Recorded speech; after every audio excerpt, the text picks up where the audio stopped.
Buenos días. Son las 8:10 y no ha llegado nadie.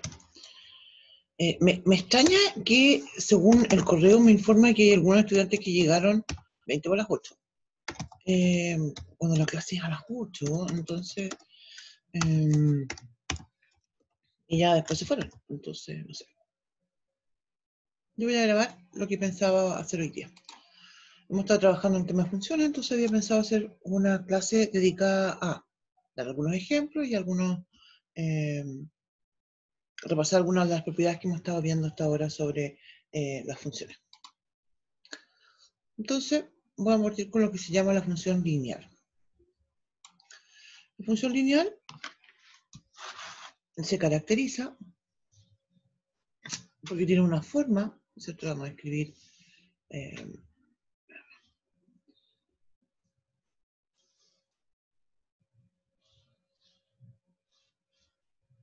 se caracteriza porque tiene una fórmula, ¿cierto? Una expresión analítica que es de la forma mx más n.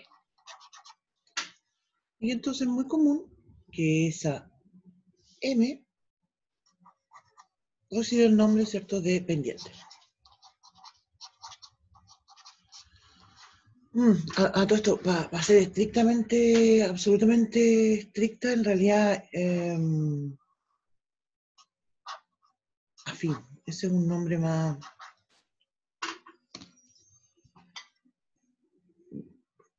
matemático, diría yo. Pero en realidad, lineal es la forma más general que la conocemos todos. Entonces tengo esa pendiente, y entonces estas, obviamente, funciones se caracterizan porque son rectas. Entonces, por ejemplo, podría tener una así. Podría tener otra que sea, por ejemplo, te queda el lapicito. No está rayando por qué lado. Así. ¿Sí? Entonces son dos ejemplos de funciones lineales. Algo que caracteriza, ¿cierto?, alguna función lineal es justamente de que cuando nosotros tenemos esta pendiente, ¿cierto?, que estaba mencionando yo recién, me muestra el valor de esa pendiente, me muestra si esta función va a ser creciente o decreciente. ¿Se acuerdan que esa definición la dimos? M entonces mayor que 0, quiere decir entonces que la gráfica es creciente. El M menor que 0, entonces lo que sucede es que esto decrece. Entonces acá uno observa el crecimiento, ¿cierto?, porque las gráficas se leen de izquierda a derecha, y entonces observo cómo la curva va hacia arriba. En cambio, cuando observo la que está en roja, de izquierda a derecha también siempre, entonces observo cómo va hacia abajo, y eso me dice entonces que decrece. Ahora, igual hay un par de casos que los voy a comentar en otra hojita.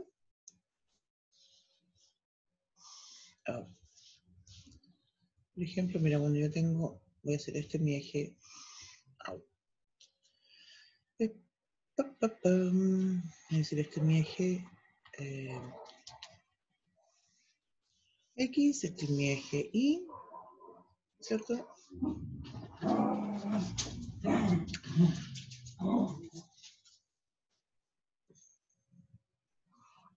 Esto, ¿cierto?, es una recta, X igual a A, ¿cierto? En realidad esa no es una función.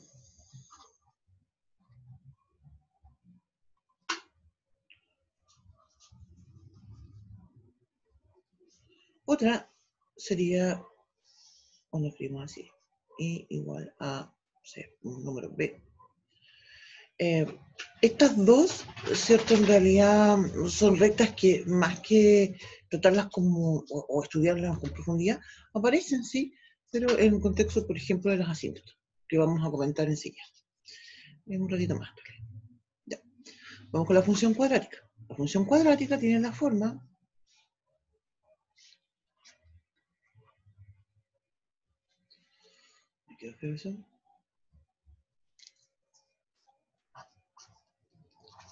ax cuadrado más bx más c. Entonces, donde el A, B y C son números reales, son constantes en esta función. El B puede ser 0, el C también puede ser 0, pero el A no puede ser 0. ¿No? Estas gráficas, ¿cierto? Se conocen con el nombre de parábolas. Nosotros hemos comentado varias veces este tema. Tenemos varios tipos de parábolas. Parábolas que van hacia arriba, completamente hacia arriba. Se fijan, las parábolas también, esto lo habíamos comentado, tienen un vértice. Ese vértice queda determinado por, voy a escribirlo acá, tienen, bueno, todos los puntos en el plano, ¿cierto? Tienen una componente X y una componente Y. En el caso de las parábolas, este vértice se escribe como menos b partido por 2a, menos el discriminante partido por 4a. ¿Cierto? Y el discriminante nosotros lo usamos calcular, que es b cuadrado menos 4ac. Eso, ¿cierto? Sucede en todas las parábolas y se calcula ese valor. Hay otras gráficas de parábolas, ¿cierto? Unas que van hacia abajo, ¿cierto? Aquí recordamos esto lo comentamos en Mate 10 en realidad, el tema de lo que significa la interpretación de la ecuación cuadrática. En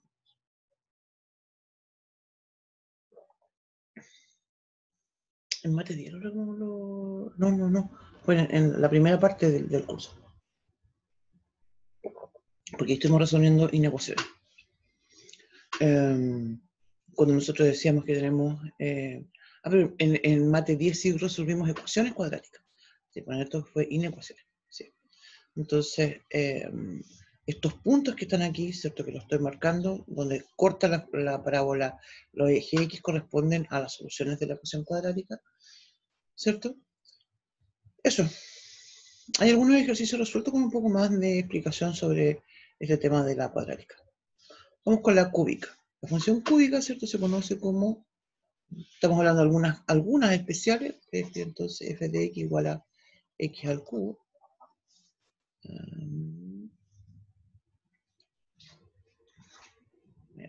Es la gráfica así.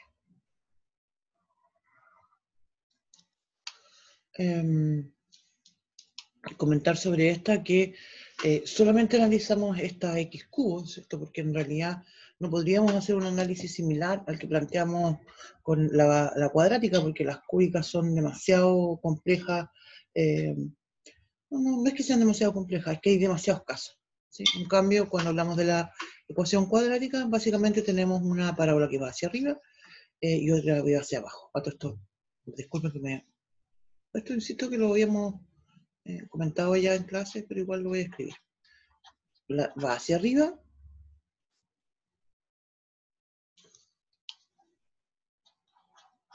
Cuando su número A es estrictamente mayor que 0 y va hacia abajo.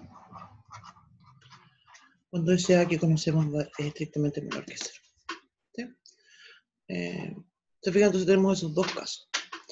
Casos también en que intersecta el eje, que en un punto, en dos puntos o en ninguno, ¿cierto? Están relacionados con el discriminante. Eso, como mencionaba, lo habíamos comentado con anticipación. Pero si hablamos de la cúbica y escribiéramos una forma similar, no sé, pues, ax al cubo más bx cuadrado más cx más b, en realidad no podríamos analizar y decir son dos casos, son como 27 casos, si no me equivoco. No, algo importante entonces cuando observamos esto y en relación al tema del crecimiento y el decrecimiento, ¿cierto? Es que el vértice me marca justamente ese punto, decrece y después crece. El cambio se produce en el vértice. No tengo una parábola que es hacia abajo, crece y después decrece. Siempre ese punto de donde cambia es el vértice, ¿no? Paridad, imparidad en relación a esto, solamente vamos a poder decir que la función es par cuando la parábola está sobre el vértice, perdón, está sobre el eje Y. ¿Sí? Porque obviamente esta tiene una simetría, ¿cierto? Pero esa simetría, para que sea realmente impar, tiene que estar sobre el eje Y. En cambio, la función cúbica, que nosotros, en este caso muy particular que estamos planteando, entonces esta sí es una función impar. Ahora, también algo importante de observar es que esta función es siempre creciente. Voy a escribir eso.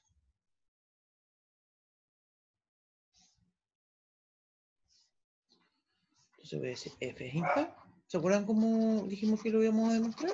¿Cierto? Yo escribo f de menos x, ¿cierto? Y eso escribo entonces menos x al cubo, y aquí tengo entonces menos, y eso me da más por menos, que es menos. Eso es menos x cubo, y entonces eso es menos f de x. Y eso significa entonces que justamente es impar. Como dije, siempre creciente. En el contexto de nuestro curso en particular, para el tema de crecimiento y decrecimiento, esto no es algo que vamos a hacer una demostración así formal. En general, de hecho, nuestro curso no hace demostración. Pero nosotros nos vamos a centrar en esto. Entonces, con la función raíz cúbica. Perdón, raíz cuadrada. La función raíz cuadrada es la siguiente.